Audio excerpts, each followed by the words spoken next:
Daily, weekly और monthly राशिफल के साथ साथ ज्योतिष, वास्तु, मंत्र आदि से जुड़ी वीडियोस रेगुलरली पाने के लिए चैनल को अभी सब्सक्राइब कीजिए और बेल नोटिफिकेशन पे भी क्लिक कीजिए ताकि नई वीडियो की नोटिफिकेशन आपको समय पर मिल जाए।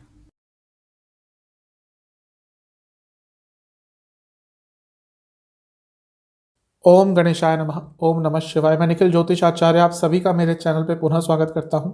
आशा करता हूं आप सभी स्वस्थ होंगे। महादेव की कृपा आप सभी पर सदैव बनी रहे।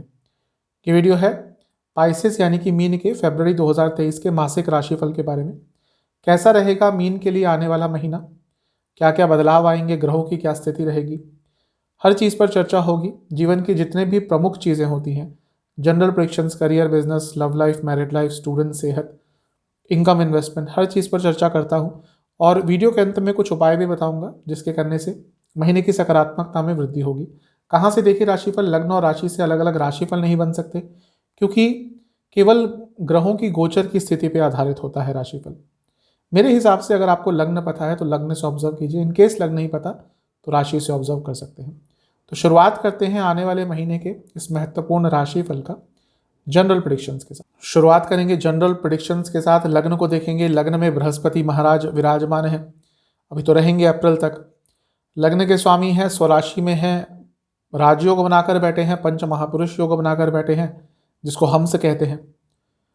तो ये महीना आपके लिए अच्छा ही दिख रहा है। कुछ और महीने बचे हैं जब लग्न में बृहस्पति हैं, उसके बाद तो 12 साल बाद आएंगे। तो इस समय का लाभ उठाइएगा। बहुत शुभता रहती है जीवन में बृहस्पति का लग्न में बैठने से ही, लेकिन अभी तो आपकी राशि में है, आपके लग्न के स्वामी है, तो कई कार्य आपके बने भी होंगे। बहुत महत्वपूर्ण चीज़ें बीते हुए कुछ महीनों में हुई होंगी और जीवन आगे ही बढ़ेगा। मैं ये नहीं कह रहा कि जब लग्न से बृहस्पति निकल जाएंगे तो अच्छा प्रभाव नहीं रहेगा, क्योंकि बृहस्पति की स्थिति आने वाले सालों में आपके लिए अच्छी ही दिख रही है। लेकिन बृहस्पति का लग्न में रहना एक वरदान होता है, तो उस समय का लाभ अवश्य उठाइएगा। लग्न पर और किसी ग्रह का डायरेक्ट इम्पैक्ट नहीं है, लेकिन शुक्र का हो जाएगा, क्योंकि शुक्र लग्न में आ जाएंगे 15 तारीख को और उच्च के हो जाएंगे। अब देखिए, दो नैसर्गिक शुभ ग्रह लग्न में, मैं कई बार बता चुका हूं कि बृहस्पति या शुक्र का लग्न में होना जीवन में कई चीज़ों को सॉल्व कर देता है, कुंडली के कई दोषों को ख़त्म कर देता है। मेरे पास इतनी कुंडलियां हैं जिसमें बहुत बुरे दोष हैं, दरिद्र दोष हैं, अरिष्ट दोष है, लेकिन लग्न में बृहस्पति बैठे हैं या लग्न में शुक्र बैठे हैं, वो जो अरिष्ट दोष हैं, वो जो बुरे दोष हैं कुंडली के, बुरे योग हैं कुंडली के, वो बहुत हद तक खत्म हो जाते हैं। इनमें से कोई एक ग्रह अगर लग्न में बैठ गया तो आपके लिए तो दोनों ही गोचर में लग्न में आ रहे हैं, तो ये महीना बहुत शुभता भरा रहेगा। शुक्र क्योंकि भौतिक जीवन के कारक हैं, शुक्र भोग के कारक हैं, बृहस्पति ज्ञान के कारक हैं, भाग्य के कारक हैं, और दोनों ही कहीं ना कहीं धन के कारक भी हैं। तो धन के संबंध में तो ये महीना अच्छा है, जीवन प्रगति की तरफ बढ़ेगा और बहुत तेज गति से बढ़ेगा। तो इस महीने का लाभ आपको अवश्य उठाना है। राशि परिवर्तन की बात करें तो बुध का राशि परिवर्तन होगा, वो 7 से 8 तारीख तक आपके 10वें स्थान पे रहेंगे, उसके बाद वो आ जाएंगे लाभ स्थान पे, क्योंकि वो दो केंद्रों के स्वामी हैं। भले ही आपके लिए बहुत शुभ ग्रह नहीं हो, क्योंकि बाधक है, मारक है, तो जब वो लाभ स्थान में आ जाएंगे तो जीवन में स्टेबिलिटी अवश्य आएगी, कुछ ना कुछ अच्छा प्राप्त आप अवश्य करेंगे। सूर्य का राशि परिवर्तन भी होगा, और सूर्य क्योंकि आपके लिए 6ठे भाव के स्वामी है, वो 12वें स्थान में आकर विपरीत राजयोग बनाएंगे और सीधा 6ठे स्थान को देखेंगे। तो कुछ भी लीगल कार्य आप करना चाह रहे थे, कोई केस आपके चल रहे थे, उनकी शुरुआत के लिए अच्छा समय है, उनको सॉल्व करने के लिए अच्छा समय है, कॉम्प्रोमाइज करने के लिए अच्छा समय है। ओवरऑल लीगल चीज़ों में सफलता के लिए बहुत अच्छा ये महीना रहेगा। शनिदेव भी आपके लिए बने रहेंगे 12वें स्थान में, जनवरी में आ गए थे, और विपरीत राजयोग बना रहे हैं, और ये विपरीत राजयोग बहुत आपको सफलता दे सकता है। मैं कई बार बता चुका हूं, जो मेरे साप्ताहिक राशिफल देखते हैं या फिर दूसरे राशिफल देखते हैं, कि जब क्रूर ग्रह विपरीत राजयोग बनाता है तो बहुत अच्छा प्रभाव देता है। तो शनिदेव द्वारा ये विपरीत राजयोग बहुत लाभकारी आपके लिए रहेगा। कई रुकावटें, कई उलझनें आप अपनी स्किल से इस महीने दूर कर पाएंगे। शनि की दृष्टि क्योंकि धन स्थान में भी है और राहु भी है, तो धन के संबंध में तो अचानक से बहुत लाभ आपको इस महीने में हो सकता है। जो वाणी का स्थान है वहां पे राहु बने रहेंगे। जैसा मैंने कहा, धन के लिए तो बहुत अच्छा है, जो लोग वाणी का ही कोई काम करते हैं बहुत लाभ होगा। मंगल की तीसरे स्थान में जो स्थिति है वो आपके लिए बहुत लाभकारी है। मंगल का तीसरे भाव में बैठना बहुत अच्छा होता है, क्योंकि जनवरी 15 तक या 13-15 तक वक्री चल रहे थे, तो वहाँ पे थोड़ी प्रॉब्लम साहस में आ रही होगी। लेकिन इस महीने मंगल आपके जीवन में बहुत ऊर्जा भरने वाले हैं, सकारात्मकता भरने वाले हैं, कई यात्राएं आप कर पाएंगे और आपका भाग्य बहुत बढ़ेगा। कारण क्या है कि भाग्य स्थान के स्वामी स्वयं मंगल ही हैं और उसको दृष्ट भी कर रहे हैं, तो ये भी आपके लिए बहुत अच्छा है। केतु का अष्टम में होना सेहत के लिए बहुत अच्छा नहीं होता, तो अपनी सेहत का ध्यान दें। अगर लग रहा है कि कोई प्रॉब्लम है तो उसको इग्नोर ना करें, कहीं ना कहीं आपको डॉक्टर से रेगुलरली चेकअप कराते रहना चाहिए जब तक केतु अष्टम में है, यानी कि अक्टूबर 2023 तक। तो ये महीना ओवरऑल देखूँ तो बहुत अच्छा दिख रहा है, अच्छे योग बन रहे हैं। इस महीने का आपको लाभ भी उठाना है। बृहस्पति और शुक्र तो आपके लिए बहुत शुभ समाचार कोई ना कोई लेकर अवश्य आएंगे। इस महीने के पॉजिटिव पॉइंट्स क्या हैं? बहुत कॉम्पिटिटिव रहेंगे, कई चीज़ों में सफलता मिलेगी, अपने फेलियर्स को ओवरकम कर पाएंगे, अपने जो नेगेटिव पॉइंट्स हैं उनको ओवरकम कर पाएंगे, अपना स्किल्स बढ़ाएंगे, एबिलिटीज़ बढ़ाएंगे। और जैसे मैंने लीगल चीज़ों के लिए कहा, तो लीगल चीज़ों के लिए तो ये महीना बहुत शुभ दिख रहा है। रिजल्ट आपके फेवर में जा सकता है, चीज़ें आपके फेवर में जा सकती हैं, तो महीना बहुत शुभ है, लाभ उठाइएगा। नेगेटिव क्या हो सकता है? आपके अंदर कहीं ना कहीं जलन की भावना बहुत आ जाएगी और ये भावना आपको तंग अवश्य करेगी। और इसके साथ अपनों का संबंध, अपनों के साथ का संबंध, यानी कि जो आपके निकटतम लोग हैं, भाई बहन, माँ बाप, उनके साथ कहीं ना कहीं दूरियां आ सकती हैं, शायद ईगो के कारण। तो इन चीज़ों का ध्यान रखिएगा, अदरवाइज महीना बहुत शुभ है। करियर पे चलते हैं। 10वें स्थान को देखा जाता है, 10वें स्थान में बुध रहेंगे, राजयोग बनाकर रहेंगे, लेकिन बुध आपके लिए एक बाधक है। हर पर्टिकुलर लग्न के लिए कोई ना कोई ग्रह बाधक होता है। जैसे चर लगने के लिए 11वां, स्थिर लगने के लिए 9वां भाव और द्विस्वभाव लगने के लिए जो 7वां भाव होता है वो बाधक होता है, उनके स्वामी बाधक होते हैं। तो बुध बाधक है, तो 7-8 तारीख तक कुछ रुकावटें आ सकती हैं कार्य क्षेत्र में। छोटे छोटे काम अटकेंगे, कुछ लिखा पढ़ी के काम अटकेंगे, कोई ग्रामेटिकल एरर आ गया, कोई टाइपिंग एरर आ गया, आपसे कुछ गलतियां हो गई, तो ये सारी चीज़ें झेलनी पड़ेंगी। लेकिन क्योंकि राजयोग बना रहे हैं तो कहीं ना कहीं से रिकग्निशन भी मिल सकता है। 7वें भाव के स्वामी है, इसलिए रिकग्निशन की संभावना 7 से 8 तारीख तक बन सकती है, लेकिन गलतियों पर ध्यान दें। किसी ग्रह का अगर इम्पैक्ट की बात करें 10वें स्थान पर, तो रहेगा मंगल का, क्योंकि मंगल की 8वीं दृष्टि है। मंगल कहाँ के स्वामी है? धन स्थान के स्वामी है मंगल, 9वें भाव के स्वामी है। तो 9वें भाव के स्वामी का 10वें पे दृष्टि डालना एक तो कर्म धर्माधिपति योग बनाता है, यानी कि कार्य क्षेत्र में भाग्य का साथ मिलेगा। इसके साथ ही वो धन स्थान के स्वामी है, यानी कि कार्य क्षेत्र में अगर धन बढ़ाने के बारे में सोच रहे थे, यानी कि चाह रहे थे इनकम बढ़े, कुछ एक्स्ट्रा अपॉर्चुनिटी आए, over time, incentive, performance bonus, इन सब चीज़ों के लिए महीना बहुत अच्छा है। और क्योंकि मंगल आपके लिए बहुत शुभ ग्रह हैं, योग कारक है, तो साहस बहुत रहेगा कार्य क्षेत्र में।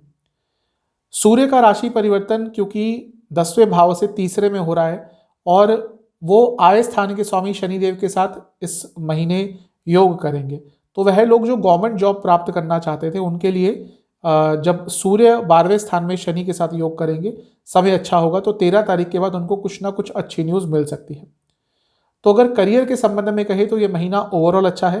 अर्थ त्रिकोण को भी देख लेते हैं, 2, 6, 10, तो दूसरे भाव में राहु है, तो ये बता रहा है कि ये महीना आपको अपने कार्य क्षेत्र में तो आगे ही लेके जाएगा। स्पेशली मीडिया से जुड़ा कार्य करते हैं, कंप्यूटर से जुड़ा कार्य करते हैं, कम्युनिकेशन बेस्ड, इंटरनेट बेस्ड आपकी जॉब है, तो आपके लिए महीना बहुत अच्छा, बहुत शुभ दिख रहा है। क्योंकि 10वें भाव के स्वामी बृहस्पति भी अपनी ही राशि में रहेंगे, राजयोग पंच महापुरुष योग बनाकर रहेंगे, तो यहाँ से भी शुभता दिख ही रही है, सब कुछ अच्छा है। जॉब छोड़ने के बारे में अचानक से कोई निर्णय ना ले, क्योंकि उसकी संभावना कभी ना कभी बन सकती है इस महीने में। पॉजिटिव्स क्या हो सकते हैं इस महीने? कॉपरेशन बढ़ेगा कार्य क्षेत्र में, कलीग्स का साथ मिलेगा, ऑब्स्टिकल्स दूर होंगे, जो डिल्यूजनल स्थिति में कभी आ गए थे वो दूर होगी। कुछ लोग आपको धोखा दे रहे थे, आपके सामने आ जाएगा उनका चेहरा कि हाँ, ये व्यक्ति सामने तो बहुत अच्छा बनता है लेकिन पीठ पीछे आपकी बुराई करने का एक मौका नहीं खोता, तो उस व्यक्ति का चेहरा सामने आ जाएगा और आपकी जो छवि है बहुत पॉजिटिव इस महीने उभर कर आ सकती है आपके बॉसेस और आपके मैनेजमेंट के नज़रों में। तो ये सारी अच्छी चीज़ें हैं। नेगेटिव क्या हो सकता है? जो मैंने शुरू में कहा था, कुछ नेग्लिजेंसी हो सकती है, आप कुछ चीज़ों को नेग्लेक्ट करेंगे, ज़्यादा ध्यान नहीं देंगे छोटी छोटी चीज़ों पर, तो गलतियां हो सकती हैं, स्पेशली महीने के शुरुआती कुछ दिनों में। इसके साथ ही डिटर्मिनेशन की कभी कभी कमी आ जाएगी, क्योंकि शनि अभी आपके 12वें में आए हैं, कभी कभी आलस्य बढ़ जाता है। और कई मीन लग्न मीन राशि के जातकों को इस समय वो हो रहा होगा कि उनको लग रहा होगा कि थोड़ा आलस ज़्यादा आ रहा है, तो उसके कारण डिटर्मिनेशन की कमी हो सकती है और उसका एक नकारात्मक प्रभाव पड़ सकता है। लेकिन ओवरऑल तो करियर के लिए महीना अच्छा है। बिजनेस, सप्तम भाव को देखा जाता है। सप्तम भाव पर बृहस्पति की दृष्टि परस्पर बनी रहेगी, बहुत अच्छा है। लग्न के स्वामी है, अच्छी पोजीशन में है, बहुत अच्छा है। सप्तम पर शुक्र की दृष्टि भी आ जाएगी इस महीने। कैसे? क्योंकि शुक्र लग्न में आ जाएंगे 15 तारीख के बाद और दोनों नैसर्गिक शुभ ग्रह हैं। सप्तम को देखेंगे तो ये बहुत ही अच्छा है आपके लिए। ये महीना बिजनेस के लिए तो बहुत अच्छा रहने वाला है। लाभ होगा, पैसा आएगा, बिजनेस का मान सम्मान बढ़ेगा, बिजनेस की उलझनें दूर होंगी और बिजनेस प्रगति तो करेगा ही, बिजनेस तेज गति से आगे बढ़ेगा ही, लेकिन बिजनेस को नए आयाम मिल सकते हैं, बिजनेस को नई डायरेक्शन मिल सकती है। जो लोग बिजनेस करते हैं उनको पता है कि कितने डायनामिक्स चेंज होते हैं, चीज़ें बहुत जल्दी बदलती हैं। तो ये वो महीना है जहाँ पर चीज़ें बहुत जल्दी बदलेंगी, लेकिन सकारात्मक रूप से, सकारात्मक स्वरूप से बदलेंगी। सप्तम के स्वामी बुध हैं। पहले वो केंद्र में रहेंगे, यानी कि 10वें स्थान में। अच्छा है क्योंकि राजयोग बनाएंगे और उसके बाद भी वो लाभ स्थान में चले जाएंगे। तो ये महीना आपके बिजनेस के संबंध से तो बहुत ही अच्छा, बहुत ही पॉजिटिव दिख रहा है। नकारात्मक कुछ नहीं है, सब कुछ अच्छा ही है। बहुत तेज गति से आपका बिजनेस आगे बढ़ेगा। अगर अपने बिजनेस पर आपने काम किया था, उसके मार्केटिंग आदि पर, तो ये महीना उसके रिजल्ट दिखाएगा। पॉजिटिव्स क्या है? पैसा बहुत आएगा, ये महीना पैसा कमाने का है। इस महीने में धन का लाभ बहुत होगा और अपने बिजनेस से सेटिस्फैक्शन मिलेगा। जो कार्य नहीं कर पा रहे थे वो कार्य कर पाएंगे और बिजनेस में बहुत पैशनेटली इन्वॉल्व रहेंगे। अथॉरिटी रहेगी, स्ट्रक्चर्ड वे में आगे काम कर पाएंगे और बहुत ही चीज़ें आपके लिए सकारात्मक बिजनेस के संबंध में तो दिख रही हैं। नकारात्मक क्या हो सकता है? इनडिसाइसिव रहेंगे कई बार, मतलब कि आपको पता है ये निर्णय लेना है लेकिन वो निर्णय ले नहीं पाएंगे। स्पेशली जहाँ पे बहुत बड़ा कोई पैसों की बात आ गई तो वहाँ पर इनडिसाइसिव होने के कारण कोई अपॉर्चुनिटी हाथ से निकल सकती है और कभी कभी अपने आप को पीछे रखेंगे, यानी कि होल्ड बैक करेंगे कि नहीं ये नहीं करते, ये नहीं करते। उसके कारण क्या होगा? जैसे मैंने कहा, ये महीना बहुत शुभ है, कोई बहुत अच्छा कार्य आपके हाथ से निकल सकता है। तो ओवरऑल ये महीना अच्छा है, लेकिन इन सब चीज़ों का ध्यान दीजिएगा। थोड़ा अपने बिजनेस में परफेक्शन लाने की कोशिश कीजिएगा, बहुत अच्छा रहेगा। महीना बहुत शुभ है। कंसल्टेंसी बेस्ड, एजुकेशन बेस्ड, कपड़ों से संबंधित, टेक्सटाइल से संबंधित, पूजा के सामान से संबंधित या कुछ भी लग्जूरियस सामान से संबंधित कार्य है आपका, तो ये महीना अच्छा है। चलते हैं इनकम, इन्वेस्टमेंट, एक्सपेंसेस की तरफ। महीने के शुरुआती 10 दिन इन्वेस्टमेंट के लिए बहुत अच्छे हैं, बीच के 10 दिन उससे भी अच्छे हैं, बहुत अच्छा समय है। जो अंतिम दिन है 20 तारीख के बाद, यहाँ पे समय तो ठीक है लेकिन बहुत एंथुजियास्टिक रहेंगे आप और उसके चक्कर में कुछ गड़बड़ कर सकते हैं। तो इन्वेस्टमेंट के लिए ओवरऑल समय अच्छा है। इनकम की बात करें तो धनस्थान में राहु है, मैं कई बार बता चुका हूँ राहु का धनस्थान में होना अच्छा ही होता है। लाभ स्थान में सूर्य रहेंगे और लाभ स्थान में बुध भी आ जाएंगे 7 या 8 तारीख के बाद। तो बुध आदित्य योग आपके लाभ स्थान में बन जाएगा। तो अपने स्किल से, अपने बुद्धिमत्ता से पैसा कमाने के लिए ये महीना बहुत अच्छा है। जो लाभ स्थान के स्वामी है वो शुक्र के साथ 12वें में रहेंगे 15 तारीख तक, तो वो भी दिखा रहा है कि अच्छा है। शुक्र का 12वें घर में होना वैसे ही बहुत अच्छा होता है। और शनि क्योंकि 12वें घर में बैठे हैं, लाभ स्थान के स्वामी हैं। और मैं कई बार बता चुका हूं कि क्योंकि मीन है, काल चक्र की 12वीं राशि है, ये लोग कहीं ना कहीं अधिकतम लोग 70% मैंने देखा है बाहर से संबंधित कुछ कार्य करते हैं, या तो किसी एमएनसी में काम करते हैं या इनका बिजनेस बाहर से संबंधित होता है। तो ये महीना आपके लिए और भी अच्छा होगा अगर आपका काम बाहर से संबंधित है, लेकिन वैसे भी पैसों के संबंध में अच्छा है। बृहस्पति और शुक्र दोनों का योग लग्न में हो जाएगा, तो ये तो अपने आप ही बता रहा है कि धन के संबंध में तो महीना बहुत अच्छा है। खर्चे, खर्चे कहाँ कहाँ पे होंगे? खर्चे धार्मिक कार्यों पे बहुत दिख रहे हैं। कुछ धर्म के काम पर, अपने घर में कोई अनुष्ठान कराने के लिए, किसी धार्मिक यात्रा के लिए दिख रहा है। लाइफस्टाइल में चेंजेस के लिए आप इस महीने अपने लाइफस्टाइल में मेजर चेंजेस लाने वाले हैं और पर्टिकुलरली हेल्थ को लेकर इस महीने आपका खर्चा बहुत होगा। हो सकता है कुछ लाइफस्टाइल चेंज करने के लिए कोई जिम ज्वाइन करें, कुछ और करें, अपने फूड हैबिट्स में चेंज लाएं, कुछ सप्लीमेंट्स लें, कुछ आयुर्वेदिक प्रोडक्ट्स लें, तो उन चीज़ों पर बहुत खर्चा होता हुआ दिख रहा है। गवर्नमेंट के कुछ कार्यों पर बहुत ज़्यादा खर्चा आपका इस महीने पे हो सकता है। तो महीना धन के संबंध में बहुत शुभ है। लव लाइफ पे चलते हैं। नो कॉन्टैक्ट सिचुएशन की बात करते हैं। बहुत शुभ महीना नहीं है, अगर कुछ होना होगा तो महीने के अंतिम भाग में ही हो पाएगा, लेकिन बहुत शुभता नहीं दिख रही उस संबंध में कि बातचीत दोबारा स्टार्ट होगी। जहाँ तक नए रिलेशनशिप की बात है, संभावना है, लेकिन बहुत प्रयास करने पड़ेंगे और कंटिन्यूस प्रयास करने पड़ेंगे, तभी कुछ चीज़ें आगे बढ़ेंगी। जो लोग रिलेशनशिप में है, देखिए पंचम भाव को देखना पड़ता है। पंचम भाव पे क्योंकि बृहस्पति की दृष्टि है तो ठीक है, अच्छा है, लेकिन सूर्य की दृष्टि भी रहेगी 13-14 तारीख तक, तो सूर्य थोड़ा दूरियां लाते हैं, एक्सपेक्टेशंस नहीं मीट हो पाएंगी, उसके कारण इस महीने रिलेशनशिप में प्रॉब्लम्स आएंगी। और एक और चीज़ जो थोड़ी प्रॉब्लमेटिक है, वो बुध भी आ जाएंगे 11वें घर में और पंचम पर दृष्टि डालेंगे, तो कम्युनिकेशन गैप बहुत बढ़ना शुरू हो जाएंगे, स्पेशली 7 तारीख से लेकर महीने के मध्य भाग तक, क्योंकि सूर्य बुध दोनों ही हैं, एक तरफ एक्सपेक्टेशंस बढ़ेंगी, एक तरफ कम्युनिकेशन गैप आएंगे। तो ये जो समय है 7 तारीख से 15 तारीख तक का, यहाँ पे थोड़ा ध्यान रखिएगा। फिर सूर्य निकल जाएंगे, 12वें घर में आ जाएंगे और उनका प्रभाव पंचम से हट जाएगा, तो ये कहीं ना कहीं फिर ठीक होगा। लेकिन ये जो 1-1.5 हफ्ते का समय है, यहाँ पर धैर्य बना के रखना है।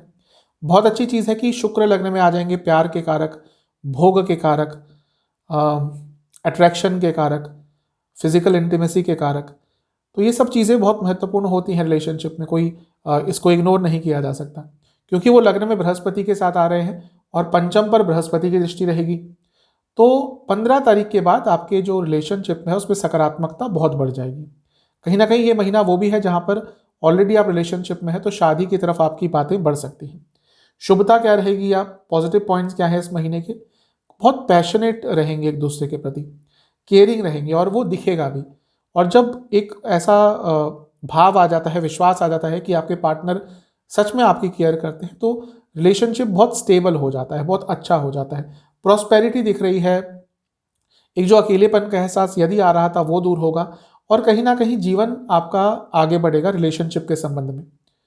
बहुत अच्छा महीना है रिलेशनशिप के लिए। जो एक बीच में फेज आएगा उसको छोड़ दिया जाए तो। नेगेटिव पॉइंट्स क्या हो सकते हैं, नेगेटिव पॉइंट्स ये हैं कि कुछ छुपाइएगा मत। अगर आपने कुछ छुपाया, बहुत जल्दी वो चीज़ सामने आ जाएगी और नकारात्मक प्रभाव देगी और कुछ दिनों के लिए बहुत डिस्कनेक्टेड फील करेंगे अपने पार्टनर से। शायद वो वही समय होगा जो मैंने बताया है। तो वहाँ पे कुछ बुरा निर्णय मत लीजिएगा, कोई बड़ा निर्णय मत लीजिएगा। इन चीज़ों को छोड़ दिया जाए तो महीना रिलेशनशिप के संदर्भ में अच्छा है। मैरिड लाइफ ओवरऑल ठीक ही दिख रही है। कारण क्या है, बृहस्पति की दृष्टि बनी रहेगी सप्तम पर, सप्तम भाव प्रमुखतः देखा जाता है और सप्तम के स्वामी भी पहले राजयोग बनाकर बैठेंगे यानी कि बुध, और उसके बाद लाभ स्थान में चले जाएंगे। अट्रैक्शन बढ़ेगा फिजिकल लेवल पर, इमोशनल लेवल पर, इच्छाएं पूर्ति हो पाएंगी हर लेवल पर और एक दूसरे को समझ पाएंगे। कम्युनिकेशन भी अच्छा होगा। अच्छी चीज़ है कि शुक्र भी लग्न में आ जाएंगे, सप्तम को देखेंगे, इंटीमेसी के लिए बहुत अच्छा है। फिजिकल लेवल पर कंपैटिबिलिटी के लिए बहुत अच्छा रहेगा। और ये महीना कहीं ना कहीं उन लोगों के लिए बहुत अच्छा है जिनके मैरिड लाइफ में बहुत उलझनें आ गई थी। कभी कभी ऐसा होता है कि एकदम व्यक्ति विपरीत हो जाता है मैरिड लाइफ के बाद, तो उन सब चीज़ों को भी सुलझाने के लिए, एक्सपेक्टेशंस को पूरा करने के लिए, अपने मैरिड लाइफ में प्रॉस्पेरिटी लाने के लिए ये महीना बहुत अच्छा है। बस एक चीज़ है कि जब हम रिलेशनशिप की बात करें या मैरिड लाइफ की, हमें काम त्रिकोण को भी देखना चाहिए। 3, 7, 11 काम त्रिकोण में 2 पाप ग्रह हैं, क्रूर ग्रह हैं। थोड़ा सा अपनी इच्छाओं पर कंट्रोल कीजिएगा। कुछ इस तरह की इच्छाएं हो सकती हैं जो आपकी मैरिड लाइफ में प्रॉब्लम्स क्रिएट कर सकते हैं, तो थोड़ा उन चीज़ों पे ध्यान दीजिएगा। अदरवाइज महीना मैरिड लाइफ के लिए अच्छा ही है। पॉजिटिव पॉइंट्स क्या हो सकते हैं, एक रिलायबिलिटी बढ़ेगी, विश्वास बढ़ेगा, स्टडीनेस आएगी, स्टेबिलिटी आएगी और पेशेंस के साथ दोनों ही काम करेंगे, आगे बढ़ेंगे। स्थिरता बहुत दिख रही है और कहीं ना कहीं बहुत सकारात्मक महीना ये मैरिड लाइफ के लिए होने वाला है, आगे बढ़ेगा जीवन। नेगेटिव क्या हो सकता है, ऊर्जा कभी कभी मैच बिल्कुल नहीं करेगी, इंटेंसिटी मैच नहीं करेगी और कभी कभी ये भी हो सकता है कि ज़्यादा एक्सपेक्टेशंस के कारण डिसअपॉइंटमेंट हो जाएगी। तो आप अपने लेवल पर ज़्यादा एक्सपेक्टेशंस मत रखिएगा, अदरवाइज तो महीना अच्छा है। स्टूडेंट्स, एग्ज़ाम्स की बात करते हैं। महीने के शुरुआती 10 दिन अच्छे हैं, लेकिन आलस्य पर कंट्रोल कीजिएगा। बीच के 10 दिन तो बहुत अच्छे हैं। यहाँ पर आपका कॉम्पिटिटिव एग्जाम कोई पढ़ता है, बहुत शुभ करेंगे। जो अंतिम दिन है 20 तारीख के बाद के, वो भी अच्छे हैं। तो एग्ज़ाम्स के लिए महीना अच्छा है। बस जो शुरुआती 10 दिन है यहाँ पे आलस्य बहुत ज़्यादा रहेगा, ज़्यादा नहीं बहुत ज़्यादा, और उसके कारण थोड़ी प्रॉब्लम हो सकती है। पंचम भाव पर सूर्य की दृष्टि रहेगी, जो छठे भाव के स्वामी हैं, 13 तारीख तक रहेगी उनकी दृष्टि।